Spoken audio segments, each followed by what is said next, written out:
வணக்கம் நேர்களே. இன்னைக்கு நாம ஏப்ரல் மாத ராசி பலன்களை பற்றி பார்த்துட்டு வந்துட்டு இருக்கோம். அதனுடைய வரிசையில கடைசி ராசியாகப்பட்ட அந்த மீன ராசி என்பவர்களுக்கு ஏப்ரல் மாதம் எந்த மாதிரியா இருக்கும் அப்படின்ற மாதிரியான பதிவை நம்ம இன்னைக்கு பார்க்க போறோம். ஏப்ரல் மாதத்துல இந்த மீன ராசி என்பர்களுக்கு உண்டான கிரக அடைவுகள், உங்களுடைய ராசிலேயே 5 கிரகங்கள், சூரியன், புதன், சுக்கிரன், சனி, ராகுன்ற 5 கிரகங்கள்.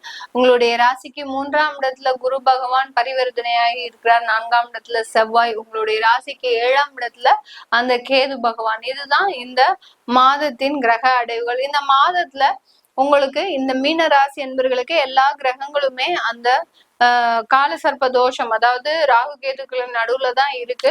அதனால மிகப்பெரிய அளவுக்கு இந்த மீனராசி அன்பர்கள் நல்லா செயல்பட முடியுமா அப்படின்னு கேட்டீங்கன்னா கொஞ்சம் நெருக்கடியான ஒரு சூழ்நிலை தான். பெரிய அளவுக்கு செயல்படவும் முடியாது. ஏன்னா ஜென்ம சனி உள்ள வந்துட்டாரு.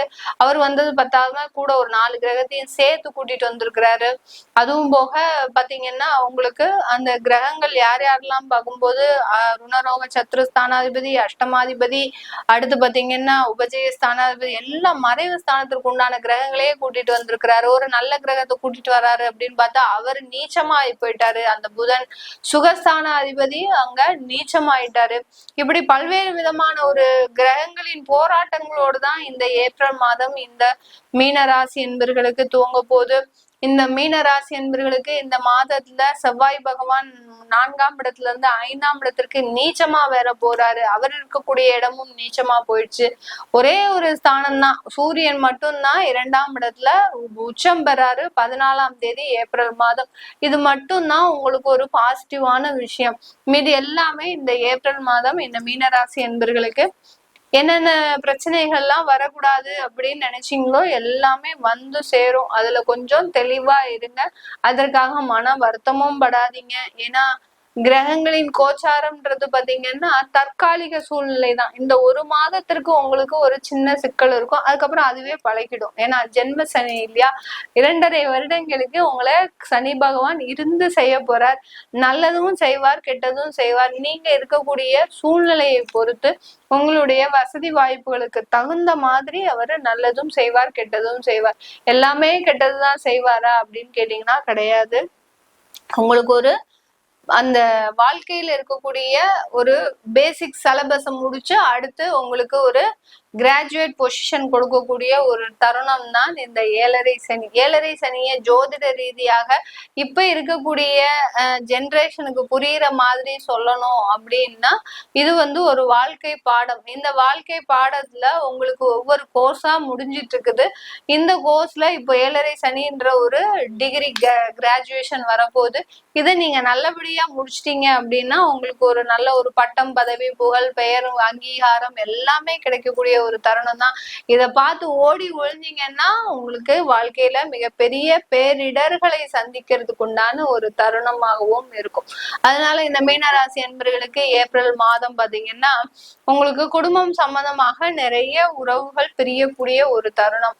யார் யாரெல்லாம் விவாகரத்து அப்ளை பண்ணிருக்கிறீங்களோ அவங்களுக்கு எல்லாருக்குமே விவாகரத்து கன்ஃபார்மா ஏப்ரல் மாதத்துல கிடைச்சிரும். அப்படியே கிடைச்சா கூட அதுல ஒரு சின்ன மனக்கசப்புகளும் இருக்கக்கூடிய ஒரு தருணமாக இருக்கும். அந்த ஒரு வேண்டா வெறுப்பாக விவாகரத்தை கொடுத்தே தீரணும் அப்படின்ற நிலைமையில அது கொடுக்கக்கூடிய ஒரு தருணமாக இருக்கும். அடுத்து பாத்தீங்கன்னா மறுமணங்கள் அதிகமாக ஏற்படக்கூடிய ஒரு நேரம். இந்த ஏப்ரல் மாதத்துல பாத்தீங்கன்னா 2வது திருமணங்கள் அதிகரிக்கக்கூடிய ஒரு நேரமாக தான் இருக்கும்.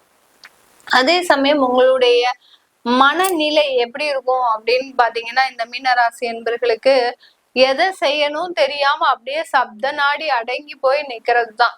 எந்த விதமான ஒரு முடிவும் எடுக்க முடியாம எங்க போனாலும் உங்களுக்கு குத்தும். வெளியில போனா கடங்காரங்க தாங்காது, தொழிலுக்கு போனா தொழில்ல வளர்ச்சி இருக்காது. அப்படியே பாத்தீங்கன்னா கூட உங்களுக்கு வேலைக்கு தொழிலை விட்டு வேலைக்கு போயிடலாம் அப்படின்னு பாத்தீங்கன்னா வேலையில நம்மளை ஒரு பொருளாகவே மதிக்க மாட்டாங்க. அதுக்கப்புறம்ல நம்மளை ஒரு மனுஷனாக மதிக்கிறது. ஒரு பொருளுக்கு கூட நம்மளை மதிக்காத ஒரு நபர்களாக இருப்பாங்க. நம்மளை ஒரு ஏளனமா அப்படியே ஒரு பிச்சைக்காரங்களை பாக்குற மாதிரி பார்ப்பாங்க. அந்த அளவிற்கு வேலை செய்யக்கூடிய ஒரு இடத்துல ஒரு நெருக்கடிகள்.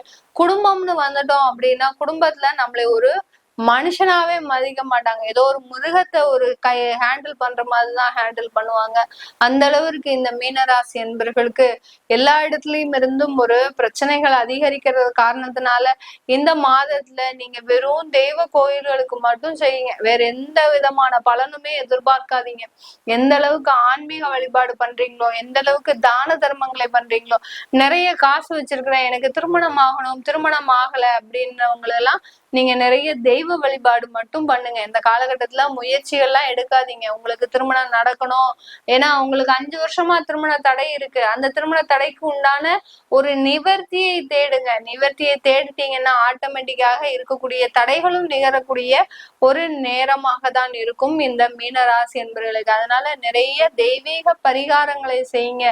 யார் யாருக்கெல்லாம் ஆயுஷ் ஹோமம் பண்ணணும்னு நினைக்கிறீங்களோ அவங்க எல்லாம் பண்ணிக்கோங்க. ஏன்னா ஜென்ம சனி வரதே பாத்தீங்கன்னா அடுத்து ஒரு மறுபிறவி மாதிரி தான். நம்ம அடுத்து ஒரு உயிர் தெழுறோம் அப்படின்ற மாதிரி தான். அதனால ஆயுஷ் ஹோமம் பண்றவங்க நினைக்கிறவங்க பண்ணிக்கலாம். இல்ல ஆயுஷ் ஹோமம் பண்ண வேண்டாம் அப்படின்றவங்க உங்களுடைய நட்சத்திரத்தை அன்னைக்கு, உங்களுடைய மாசம் உங்களுடைய நட்சத்திரம் வர அன்னைக்கு, அதாவது பூரட்டாதி, உத்திரட்டாதி, ரேவதி, இந்த 3 நட்சத்திர அன்பர்களும் உங்க மாசம் எத்தனாம் தேதி வருதுன்னு போய் அன்னைக்கு போய் செல்ஃபிஷா உங்களுக்கு மாத்திரம் அர்ச்சனை பண்ணிக்கோங்க. உங்க குடும்பத்துல இருக்கிறவங்களுக்கு எல்லாம் பண்ண வேண்டாம்.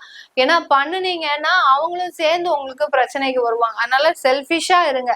இந்த 7.5 சனியில எந்த அளவுக்கு செல்ஃபிஷா இருக்கிறீங்களோ அந்த அளவுக்கு உங்களுடைய உயர்வை மட்டுமே காண முடியும். பிரச்சனைகள்ல இருந்து விலகி இருக்கலாம்.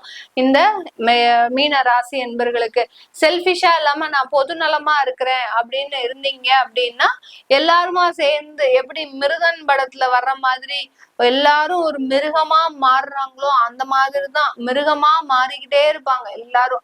அதனால மேக்சிமம் சொந்தக்காரங்களை அவாய்ட் பண்ணுங்க, 3வது நபர்களை அவாய்ட் பண்ணுங்க, நண்பர்களை அவாய்ட் பண்ணுங்க. அடுத்து பாத்தீங்கன்னா கூட்டாளி தொழிலை அவாய்ட் பண்ணுங்க, பார்ட்னர்ஷிப் பிசினஸ் அவாய்ட் பண்ணுங்க. எந்த அளவுக்கு இதெல்லாம் அவாய்ட் பண்றீங்களோ அந்த அளவுக்கு இந்த மீனராசி என்பவர்களுக்கு அப்படியே ஒரு பிரச்சனைகள், சனி பகவானே திகைச்சு போய் நிற்பாரு. என்னடா இது, நம்ம ஒண்ணு நினைச்சா இவர் ஒண்ணு செய்யறாரு அப்படின்னு சொல்ற அளவுக்கு அந்த சனி பகவான் ஒரு திக்குமுக்காடக்கூடிய ஒரு சூழ்நிலையில கொண்டு வந்து விட்டுருங்க. எதையுமே செய்ய வேண்டாம், இருக்கிறத அப்படியே போட்டுக்கிட்டே இருப்போம். நம்மளால முடிஞ்ச ஒரு தான தர்மங்களை கொடுப்போம். நம்மளால என்ன முடியும், நம்ம இன்னைக்கு ஒரு நாளைக்கு 1000 ரூபாய் சம்பாதிக்கிறோமா, இல்ல 500 ரூபாய் சம்பாதிக்கிறோமா, 10 ரூபாய் யாருக்காவது கொடுங்க. ஒரு சின்ன குழந்தைக்கு ஒரு பென்சில் வாங்கி கொடுங்க, ஒரு சின்ன குழந்தைக்கு ஏதாவது ஒரு ட்ரெஸ் வாங்கி கொடுங்க, இல்ல தேவையானவங்களுக்கு ஏதாவது ஒண்ணு வாங்கி கொடுங்க, இல்ல கோயில்ல போய் ஒரு கற்கண்டாவது ஒரு பிரசாதமா கொடுங்க, தானமா கொடுங்க. இதெல்லாம் செஞ்சாச்சுனாலே போறோம். இந்த 7.5 சனி உங்களால எதுவுமே செய்ய முடியாது. அந்த அளவுக்கு ஒரு விழிப்போடு இருக்கக்கூடிய ஒரு நேரம் ஆரம்பிக்கிறது தான் இந்த ஏப்ரல் மாதம் இந்த மீன ராசி என்பர்களுக்கு. பெரிய பெரிய அரசியல்வாதிகளா இருப்பாங்க. நம்ம சொன்னோம் சுயநலமா இருங்க, பொதுநலமா இருக்காதீங்கன்னு சொன்னோம். அரசியல் துறையில இருக்கிறவங்க எல்லாம் பொதுநலமா இருந்துதான் ஆகணும்.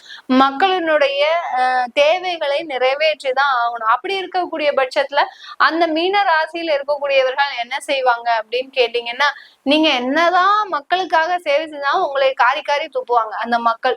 நீங்க என்னதான் போய் அங்க போய் சாக்கடையே நோண்டி அவங்க வீட்டுக்கு வாசல் முன்னாடி நீங்க செஞ்சா கூட அவங்க உங்களை திட்டதான் செய்வாங்க. அதனால அதெல்லாம் பொருட்படுத்திக்காம பொது நலத்துல இருக்கும் போது மற்றவர்களுடைய பேச்சை நீங்க பெரிதுபடுத்தாம இருந்தீங்கன்னா உங்களுடைய லைஃப் ஸ்டைலே மாறி போயிடும். இந்த மாதிரியாக அரசியல் துறையில இருக்கிறவங்க, பொது நலத்துல இருக்கக்கூடியவர்கள் மற்றவர்களின் பேச்சுக்களை மனதுல போட்டு குழப்பிக்க கூடாது. அடுத்து தொழிலதிபர்களா இருக்கிறீங்க அப்படின்னா தொழிலதிபர்களுக்குன்னு சில ஒரு நியாய தர்மங்கள் இருக்கு.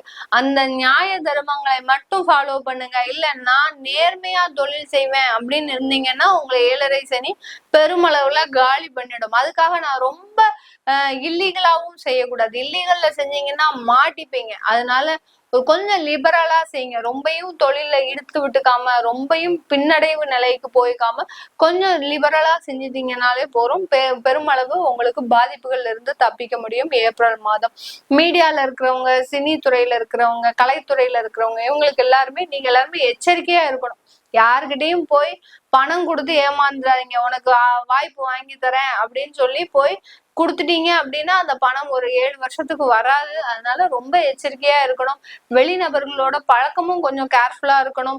உங்களுக்கு வாய்ப்புகள் வாங்கி தரதாக சொல்லி சில பேர்களிடம் ஏமாற்றுறதுக்கும் வாய்ப்புகள் இருக்கு. அதனால அதெல்லாம் ரொம்ப கவனமா இருந்தாலே போதும். இது எல்லாமே நம்ம கோச்சார நிலவரப்படி பலன்களை சொல்லிடுறோம். உங்களுடைய தசாபுத்தி பலன்களை தெரிஞ்சுக்கணும் விருப்பப்படுறவங்க கீழே இருக்கிற நம்பருக்கு வாட்ஸ்அப்ல அப்பாயின்மெண்ட் வாங்கிக்கிட்டு நீங்க என்கிட்ட கன்சல்ட் பண்ணிக்கலாம். உங்களிடமிருந்து விடைபெறுவது உங்கள் ஆஸ்ட்ரோ பூர்ணா. நன்றி, வணக்கம்.